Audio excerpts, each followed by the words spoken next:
Dans l'évangile de Luc, au chapitre 23, je vous lis les versets 32 à 43. On conduisait aussi deux malfaiteurs qui devaient être mis à mort avec lui. Lorsqu'ils furent arrivés à l'endroit appelé le crâne, ils le crucifièrent là, ainsi que les deux malfaiteurs, l'un à droite, l'autre à gauche. Jésus dit, « Père, pardonne-leur, car ils ne savent pas ce qu'ils font. » Ils se partagèrent ses vêtements en tirant au sort. Le peuple se tenait là et regardait. Les magistrats eux-mêmes se moquaient de Jésus en disant « Il en a sauvé d'autres, qu'il se sauve lui-même, s'il est le Messie choisi par Dieu. » Des soldats aussi se moquaient de lui. Ils s'approchaient pour lui présenter du vinaigre en disant « Si tu es le roi des Juifs, sauve-toi toi-même. » Il y avait au-dessus de lui cette inscription « Celui-ci est le roi des Juifs. » L'un des malfaiteurs crucifiés avec lui l'insultait en disant « Si tu es le Messie, sauve-toi toi-même et nous avec toi. » Mais l'autre le reprenait et disait « N'as-tu aucune crainte de Dieu, toi qui subis la même condamnation ? Pour nous ce n'est que justice, puisque nous recevons ce qu'ont mérité nos actes, mais celui-ci n'a rien fait de mal. » Et il dit à Jésus « Seigneur, souviens-toi de moi quand tu viendras régner. » Jésus lui répondit « Je te le dis en vérité, aujourd'hui tu seras avec moi dans le paradis. » Les deux brigands que nous voyons ici dialoguent avec Jésus et nous remarquons qu'ils ont une attitude tout à fait différente, voire opposée. Tous les deux sont dans la plus grande des misères, mais l'un trouve la sortie de cette situation dans la repentance. Nous allons mesurer cette grâce qu'est la repentance. On peut schématiser le positionnement des deux brigands par rapport à cette inscription au-dessus de Jésus, cette inscription qui est à la fois une moquerie et une vérité. Celui-ci est le roi des Juifs. Le premier brigand considère que lui-même est le roi de sa vie. Il est certainement suspendu à cette croix parce qu'il a fait quelque chose de grave. On ne crucifiait pas les personnes pour des broutilles, mais il ne le regrette pas. Il a l'air heureux de ce qu'il a accompli. Et il signifie même quelque part qu'il mériterait que Jésus le sauve de cela.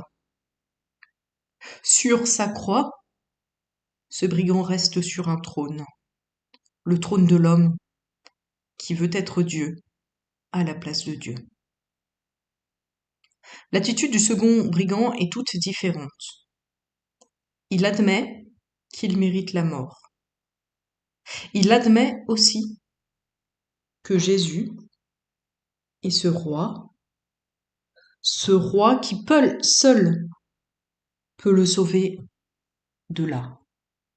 Sur sa croix, ce brigand descend de son trône pour se mettre à genoux. Cette attitude du premier brigand, nous la connaissons bien. C'est celle de ceux qui, dans les prisons, affirment qu'ils sont tous innocents, presque tous innocents, alors que certainement certains d'entre eux sont coupables. Cette attitude, c'est celle qu'on rencontre dans notre société, où il est si fréquent de dire « moi je n'ai rien fait de mal, moi je suis une bonne personne, moi comparé à d'autres, je n'ai rien fait qui mérite quoi que ce soit de mauvais.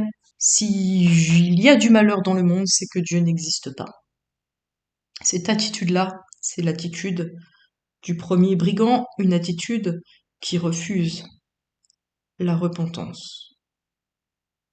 Et cette attitude, nous savons que nous la vivons aussi dans l'Église.